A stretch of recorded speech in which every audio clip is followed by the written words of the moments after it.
Bugbog sarado ang isang grade 9 student sa Maynila matapos pagtulungan ng 4 na lalaki. Sabi ng barangay, selos ang ugat ng gulo. Ang nahulikam na insidente sa Balitang Hatid ni Jomar Apresto. Mag-isang naglalakad ang grade 9 student na si Elias Jonathan sa tapat ng barangay hall ng barangay 520 sa Sampaloc, Maynila kahapon.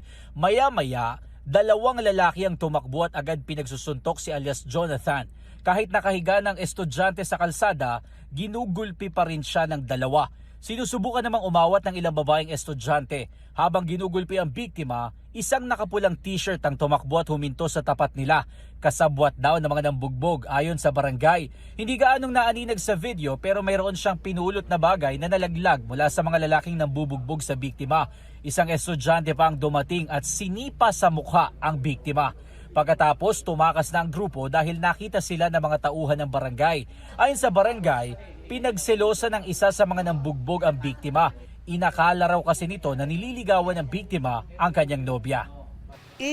Kasi ayaw na ng babae sa kanya Nasabi naman ng babae, nag-break na sila. Binabantaan pa siya na gagulpin nga daw yung barkada nila na yun na pinagsiselosan niya. Napag-alaman ng barangay na ang bagay na pinulot ng nakapula, ice pick pala.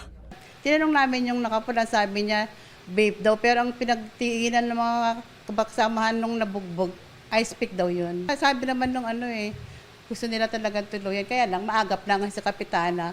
Kaya naagapan. Nasa ospital ang biktima dahil sa mga sugat na kanyang tinamo sa iba't ibang bahagi ng katawan. Ang 3 sa 4 na magkakasabwat, kusang dinala sa barangay ng kanilang mga magulang.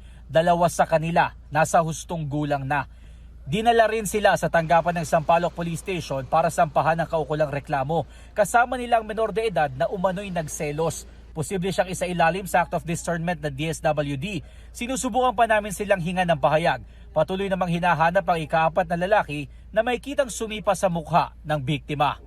Jomar Apresto nagbabalita para sa GMA Integrated News.